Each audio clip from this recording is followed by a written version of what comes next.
Hello guys, so today I'm going to be running through a cook-along workshop with you, basically just giving you the how-to and tips around cook-alongs and how to run them well. I think a lot of you have only done, say, between 0 and 5, so everyone on here is fairly new to cook-alongs.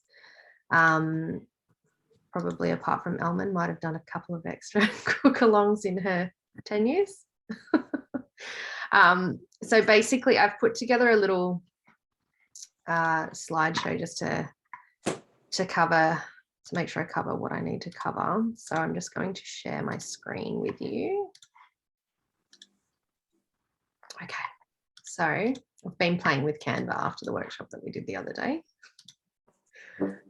Okay, so we're going to do a cook-along workshop today. So here are some of the things to keep in mind. So what are the first steps? I want this to be interactive too. So if you've got questions or input in between, please make sure that you jump off mute and talk with me.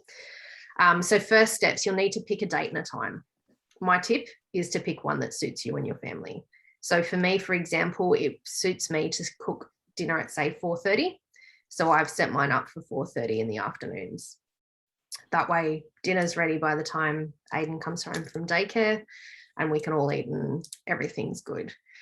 I record mine or I live stream them to Facebook so that people can join or rewatch them later, because I have had some customers that have done them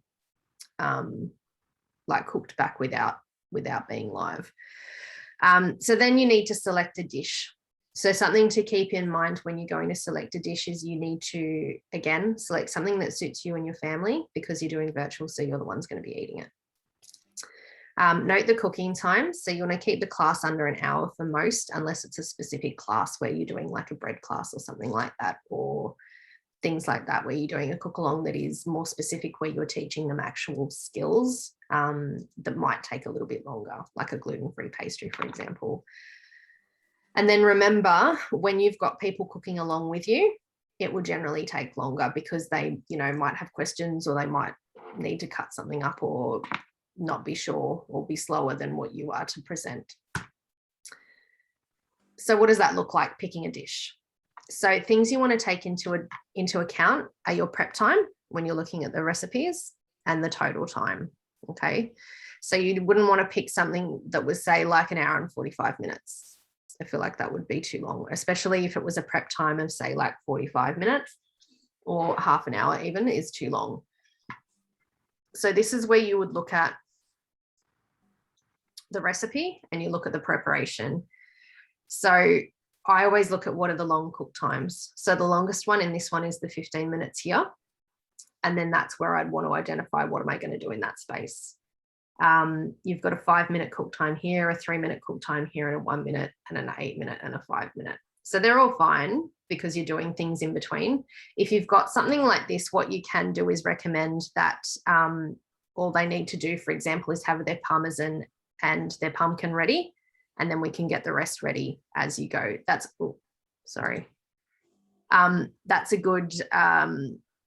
a good way of showing them how to cook more in real life rather than all pre-prepared.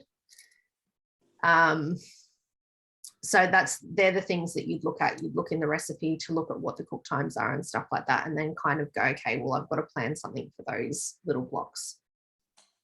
Am I going too fast? Or are we good? We're good? Okay. Good. Excellent. Then what do we do in the gaps while the Thermomix is cooking? This was one that almost all of you asked me in the registration. So what are some things that you guys could think of that we might be able to do in the gaps? I can only mention something of the cook-alongs that I go to, but for me it's because I'm just starting. Like we asked, Kirsty, who is the person that got me in the business, she asked, what do you want for future cook-alongs? Like, are there other things that we could do next week or something like that? What do you want to see? But then I think after that, then what do you ask? Yeah.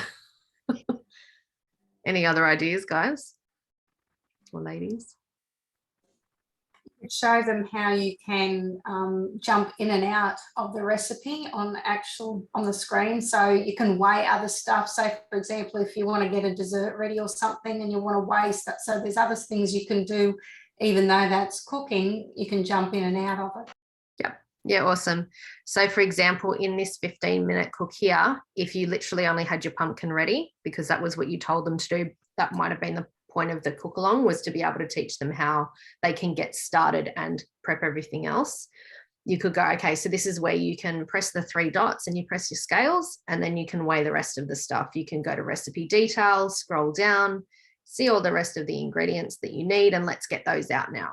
So yeah, tips and stuff like that on organization. If you've got people that are time poor, they're going to want to cook this way, where they just start the first step, and then in that batch they can go and get the rest of the stuff ready. So the other stuff that I'd had written down was you can tell them about upcoming events. So for example, you would do that in one of the shorter cooking times. Tell them about, for example, when we had the open day, you could say, oh, we've got this open day coming up in a couple of weeks, or this weekend. If you've got some people that you think would be interested to see it, you can tell them a little bit about it. Share your screen and share the event with them if you want. I love showing them Cookie Do, because even if they use Cookie Do, they're always going to learn something. I share my recipes that I like with them. So for example, if we had a cooking part, I'd jump in and I'd say, give me a second and I'll show you. So I would do like this. I'd go, okay, so here's something that you could do. So if you've got chicken, you can just search chicken and look up blah, blah, blah. I'd show them the filters. You could use the filters. If you're wanting a soup, you could tick soup, show them how the filters work. You can talk to them about my recipes. This is a really good one. I misspelled that. I need to fix that. But this is a really good one, because then you're showing them your collections. And what will normally happen when I do this is I go, oh, I love making this porridge in the morning. It's so easy. And they go, oh, I've never tried that one. And then they'll try that. And then talking to them about what recipes they love. What's something that you've cooked in the last couple of weeks that you've really loved, or your family's really loved. Then you can explain to them about creating particular collections, so you can say, I've got a dairy-free one that I've got because I'm dairy-free. And then if you know that you've got dairy-free people on, you can talk about things that you've done. I find that's quite helpful in the longer cooking sections, because that will normally start a chat anyway, because people will be asking questions and, oh, what was that like? What did you think of that? Did you do something differently? You can show them how you can put your week. It really depends who you've got on and how long they've had their Thermomixes for and all that sort of stuff. But that's the sort of things that you can share. Let me just get this other thing open. Sorry. No, I've lost where my little prezzo was. Sorry. Too many tabs open on my computer.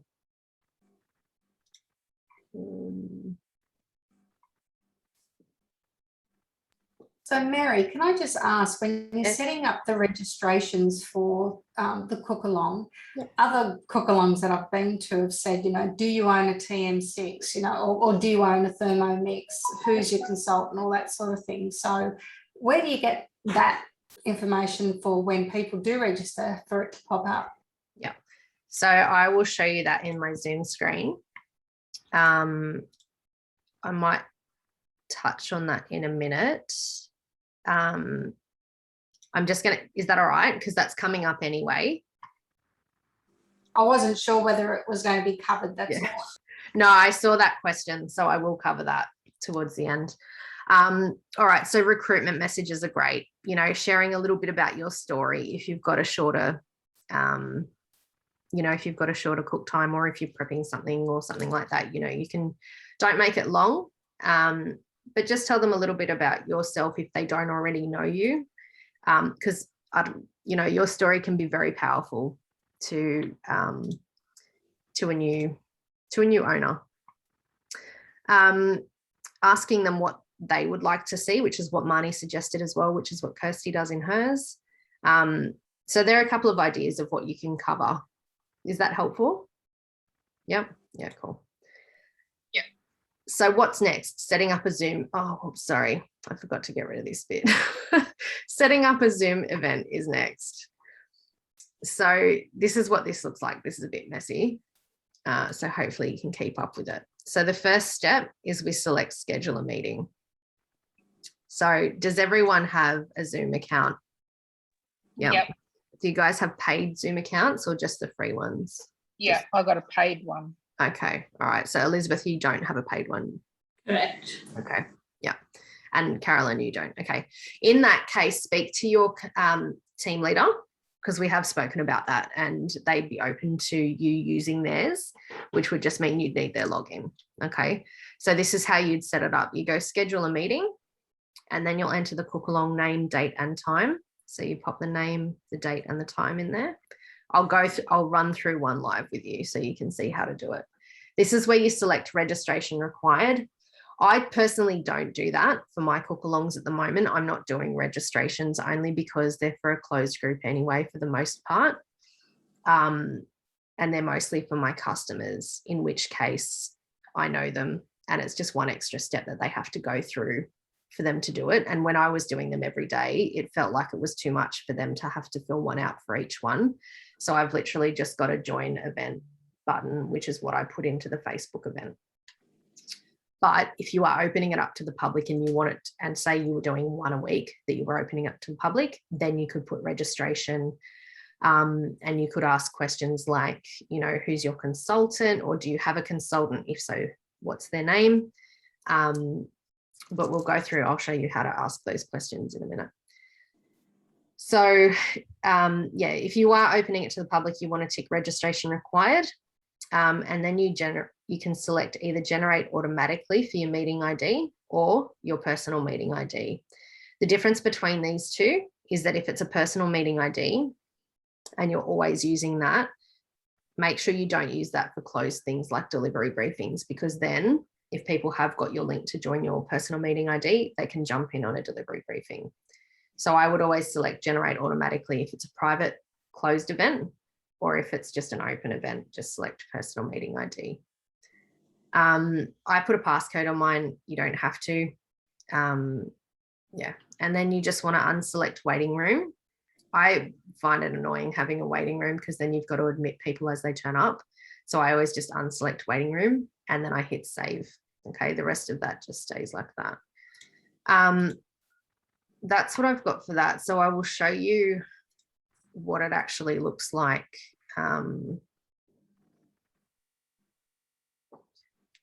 Let me what it looks like to actually do it live, in terms of actually physically setting one up.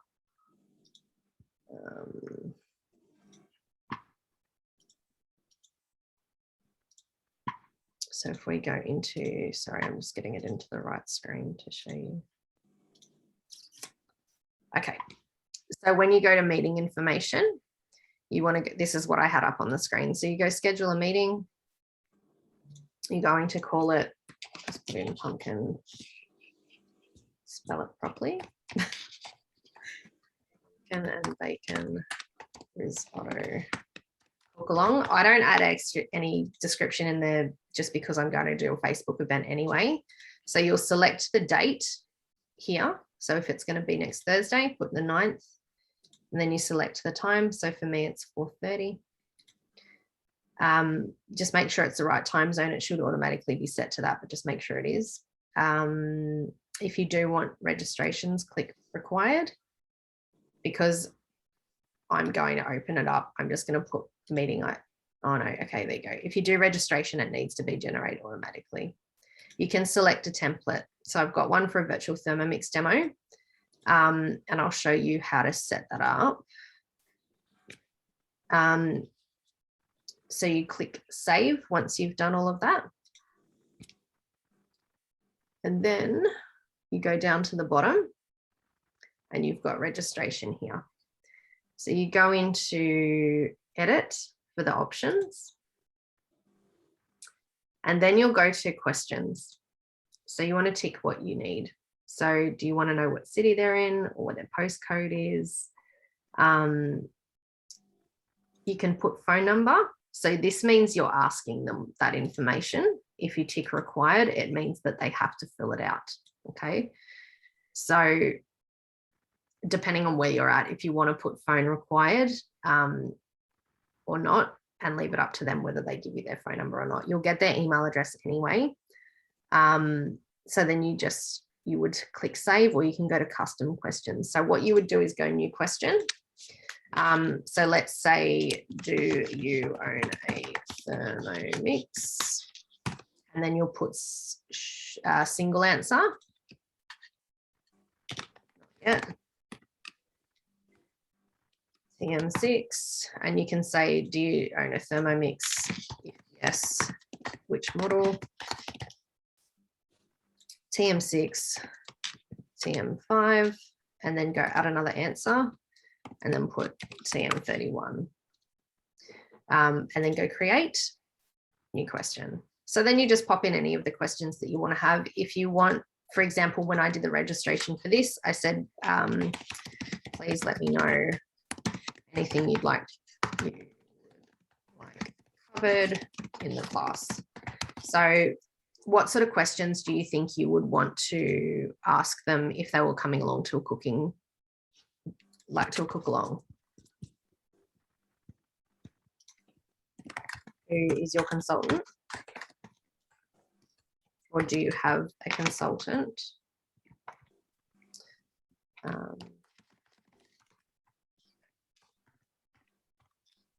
And then if yes, what is their name, or who is your consultant? And then go create new question. What else? Has anyone else got any ideas of what you could ask them? Are you interested in holding your own demo or something? Yeah. You're interested in hosting you could say a private cook along, or a private I was trying to think of the words. a cooking experience to earn host rewards. That is probably how I would word it, because then they go, oh, there's something in it for me. And then you could either do a short answer or single answers. So yes, please contact me to organise ASAP. And then you could put yes, but not right now. And then you could say no, not at the moment, or you can select your own wording of that. Or you could say not sure when I could do it. And then go create. I would probably not bulk this up with too many questions. Otherwise, it's just going to be too much for them to answer. And really, when you're doing a cook along, it's more designed to support the customer rather than to be selling Thermomixes. So yeah, I mean, you could put, are you interested in knowing more about the business opportunity or things like that? But I would probably leave it pretty simple. And for most of them, because it's a cook along, you're going to probably have people with Thermomixes. And then you just go to save all. And if you decide you want to delete one, you just delete it.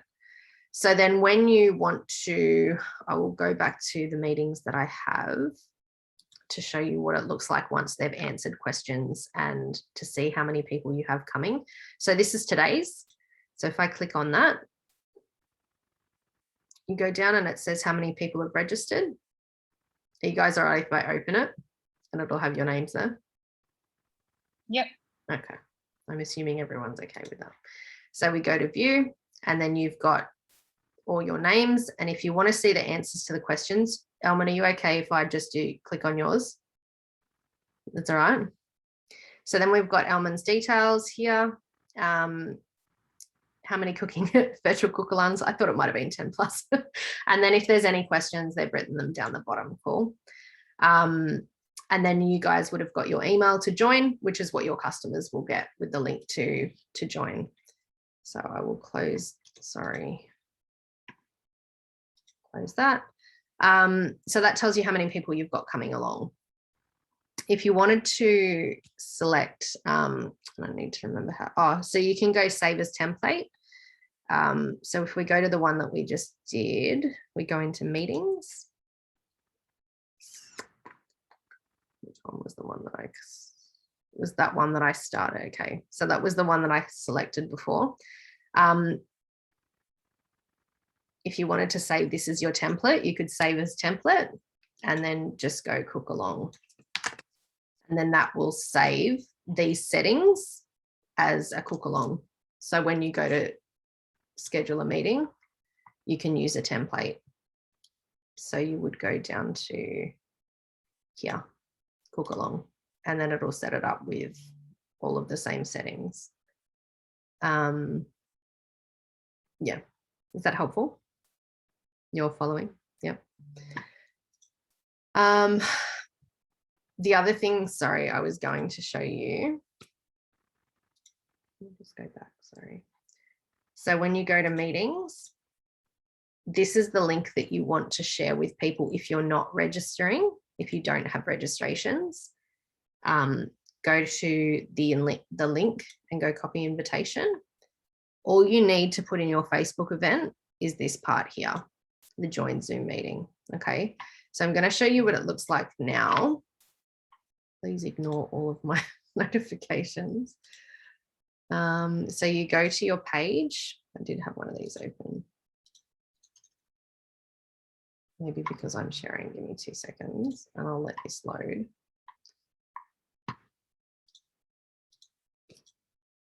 Okay, so this is where you'll go to your page. Okay, so you select your page and then to start, create an event. And you can do this either in a group, in a page, or on your, probably on your own profile, your personal profile. Has everyone got their own Facebook page for their business? Yeah. Yep. Cool. All right, so we go, why is this so slow? Good old homeschooling. Sorry, guys. Let me close that. Close that. This is not working.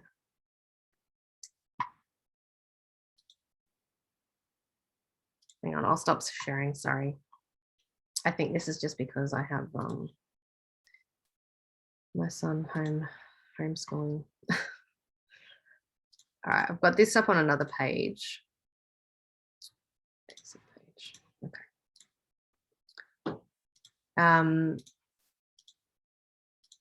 So this is where I've got other ones set up. So you just go to more, and go events. And then, sorry, go create new event. And then this is where you'll create your event. So you just select online, general. Oh my God, I'm so sorry. Give me a second. I'm just going to mute this chat so it stops coming up.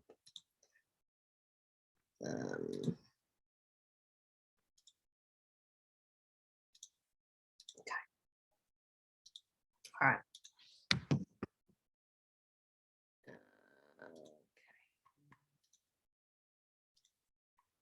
So you go to free. And then you'll put the name in. So if it's the pumpkin risotto, then you put that there. Put the date. So the 9th at 4:30 p.m. Make sure you do p.m., not a.m. 4:30. For location, I just leave that blank. Description, so you can say come along and cook with me or whatever you want to put. And then I always put the link to the recipe in there. So I'll go to here, click, copy, and then recipe below, like that. Then you go to category, I put food, you go next. And then you'll go external link because you're going to use a Zoom code. So we just need Zoom. And then we go to meetings. So if I'm doing the pumpkin bacon risotto, I go here. This is where we go copy invitation. So this is a register in advance one. So you'll pop that in there. Otherwise, if it was one that you didn't have, that they didn't need to register for example, these ones, this is how I've had them set up. You just put the link to join. So here, join Zoom meeting, and then you go copy and then pop that in there and next. Then you put your photo up there of what you want. I always just use the cookie dough recipe. I find that so much simpler than creating something, and then they can see what they're doing. If you're doing it with someone else, like as a collaboration, you can pop co-hosts in. So for example, I've been doing some with Rachel. So I pop her business page in there, and then she'll get a notification saying that she's been asked to be a co-host, and then you save. And then just go publish event. I'll do it now and then I'll delete it. So you publish the event, and then you can invite people from here. You can even share it into a group. I'm going to stop because it might be going slow again because it's sharing the screen. I don't know why it does that. So then when you have a look at this, then when you go into here, this is what people will see. So you can invite people. So you type in whoever you want to invite, and you can share it with them that way. If you want to share the event with people, just click this button here.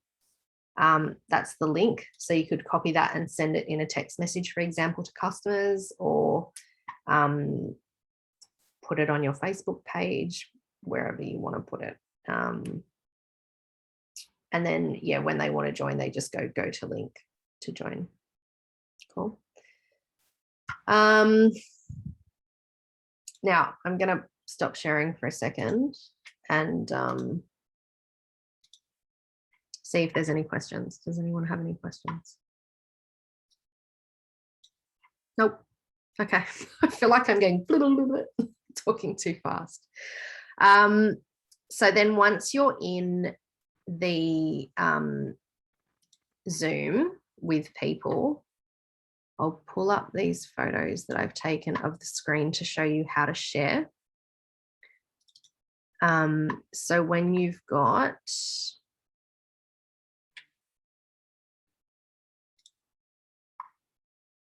oops. I might just share my, I'll share this with you here. So see down the bottom, you'll have share screen. I don't know if you guys can see that on yours now, but if you're on a desktop, you'll have the option to share the screen. So you just want to click that. And from there, what will come up is, you can't see this one because I'm sharing the wrong one with you. This is the frustrating part about Zoom if you share one thing at a time. So this is what it will look like then here. So then you select the window that you want to share. Can you guys all see that okay? Yeah. So then you select which one you want to share. So that's what I've got up at the moment when I select share. So you would have a browser open with cookie dough, and then you'd select to share that cookie dough from there. And you just double click on that, and that will open what I just opened, whatever you're looking at.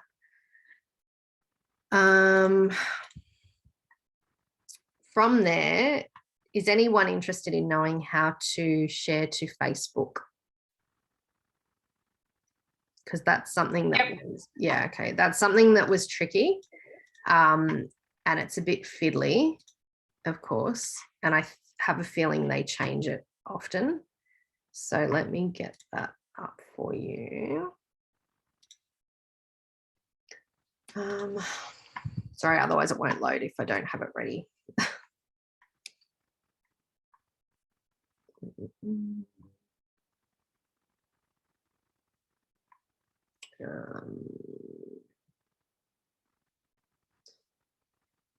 It comes up with a notification that you have to approve Zoom.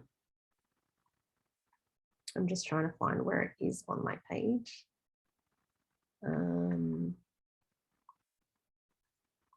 I think I know where it is in my group, might be easier. Sorry, bear with me for a sec.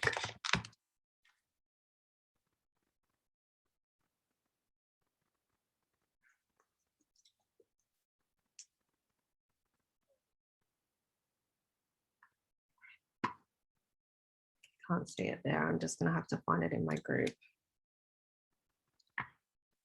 It's just a notification that tells you that you need to allow access to Zoom. And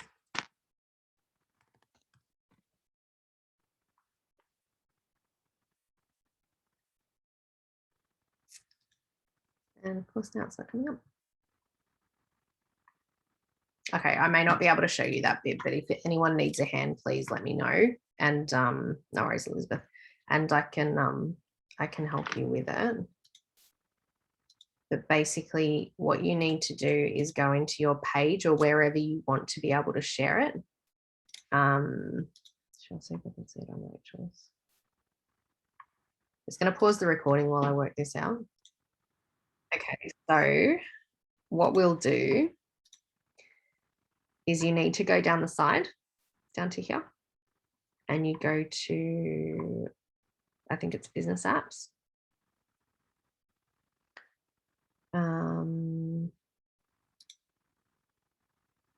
then you can search Zoom. Oh, because it's not on here. I think I fluked this when I first did it. I'm doing it in my group. Okay. So in a group,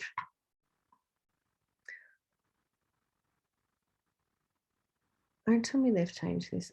Maybe settings, actually, it's in settings.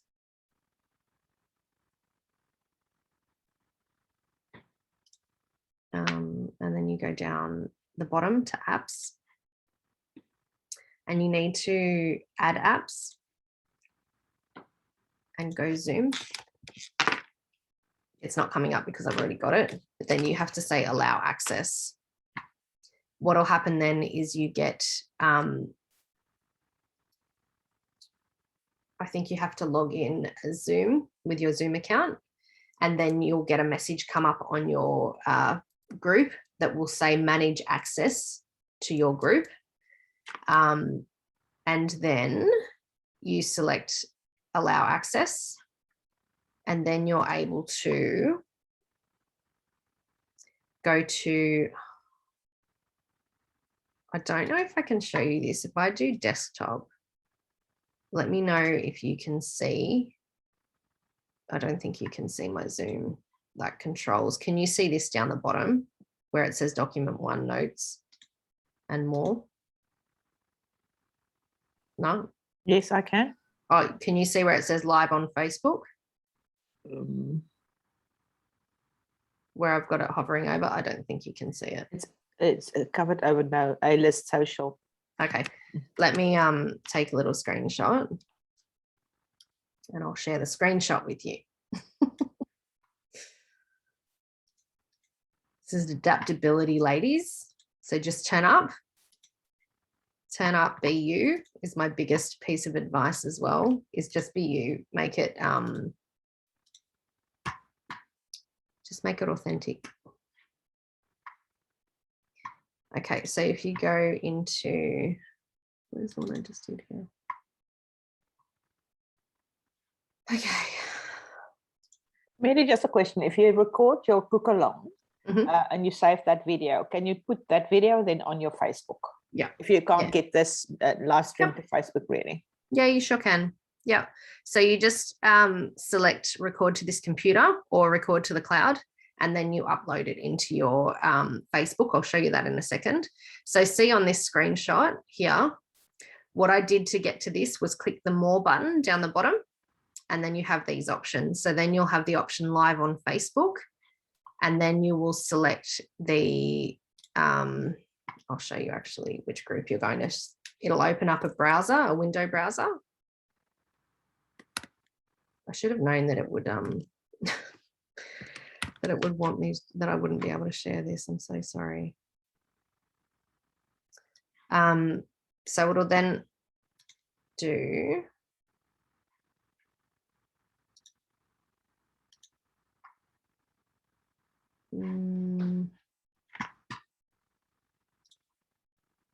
it opens up and asks where you want to share it. Oh, I think it's that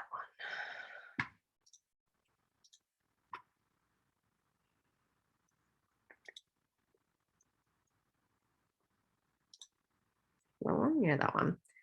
So then it's going to say what your what you want the title to be. So you can change that to be pumpkin risotto cookalong.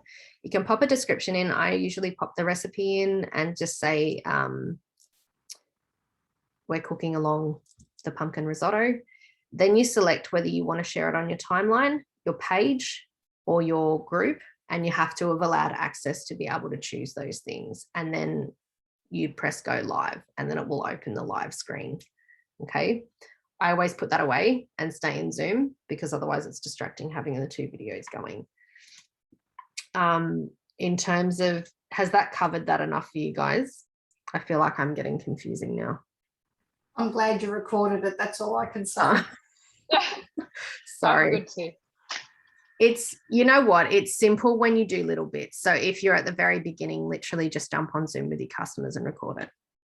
This is just so that if you wanted to do this, you can see how to do it, because this part is complicated.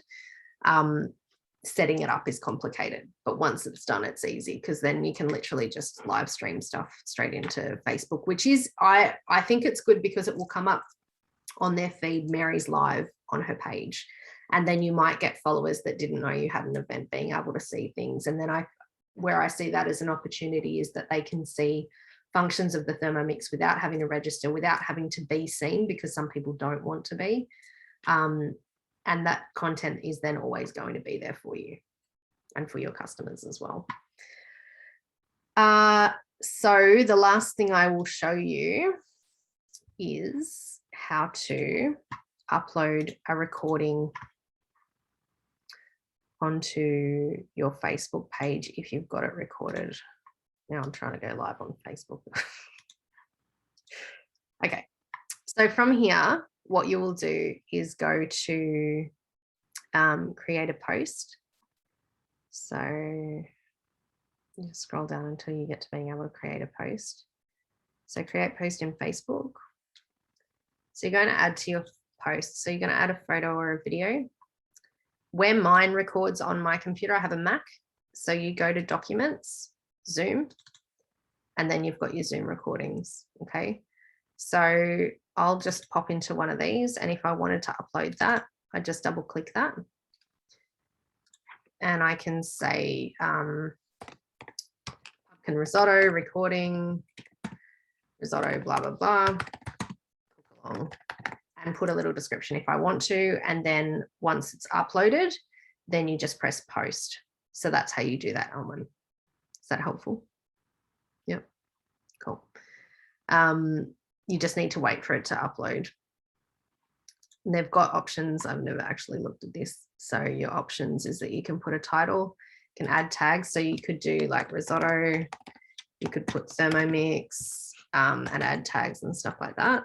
You can add captions, which is where it will have the words, obviously, that you're speaking, so that if people don't want the sound on, they can still follow along with what you're saying. Yeah, so that's how you do that. I would love to answer any questions if anyone's got any now, because that felt so confusing. Felt like it got I think until I get on and have a play and try and do it myself, the only thing I think I'm going to have some issues, because I try and well, not try and do. I generally do everything on my mobile or my iPad. So I know some of that's going to be a little bit different, but yeah, I just want to have a play, but seeing you do it sort of, at least I'll go, oh yeah, that looks familiar. That looks familiar. Yeah, cool. Thank you. That's all right. I think the biggest thing, I find it easier to record on a laptop purely for the fact that you've got it there. That's all right, Elizabeth. Thanks for joining. See you later. Yeah, I find it helpful having the laptop there because then you've got access to the bigger, like the more Zoom, all of the things you can choose down the bottom. What are they called? Functions. And it's easier, functionality wise, it's easier to use Zoom on your computer, I think, as a master. And then you could have, if you wanted, a second screen as a mobile, if you wanted to put that over the lid, if you wanted to do things like that, you can do that. I've tried, Mary, to have my mobile and an iPad, and I get an echo all the time. So I ended up just using one. That's an easy one to answer.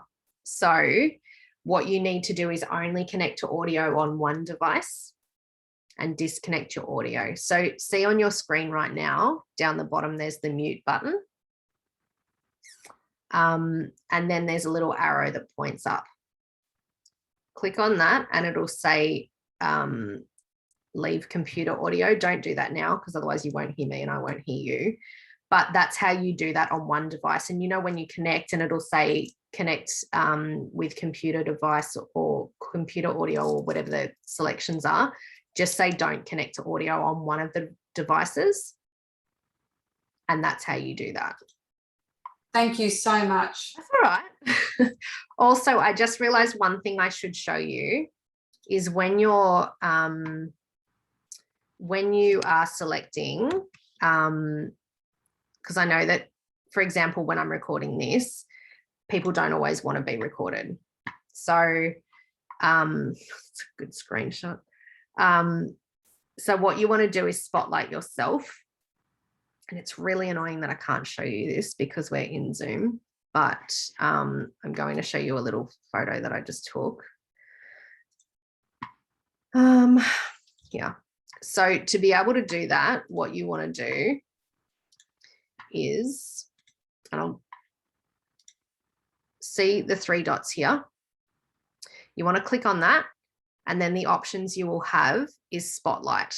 So you click spotlight for everyone, and then that will only record the person that's spotlighted. That's the way that you do it so that you don't have to worry about people's faces being on Facebook when they don't want their faces shared on Facebook. And if you've got two devices, for example, Carolyn, where you've got your iPad and your phone and they're both doing different angles, you would go add spotlight, and then that'll add your iPad and your phone, and then you'll just have the two next to each other. Cool. I'm happy to answer any questions as you guys go. Like if you go to do one live and you can't remember how to do something, feel free to tag me in Pinnacle or send me a message through Messenger. I'm totally happy for you guys to do that and I can help you. Thank you so much, Mary. That's all right. I've got tips today. It's just something that's easier to do as you go. And Mary is very patient. She will definitely help you. Thank you.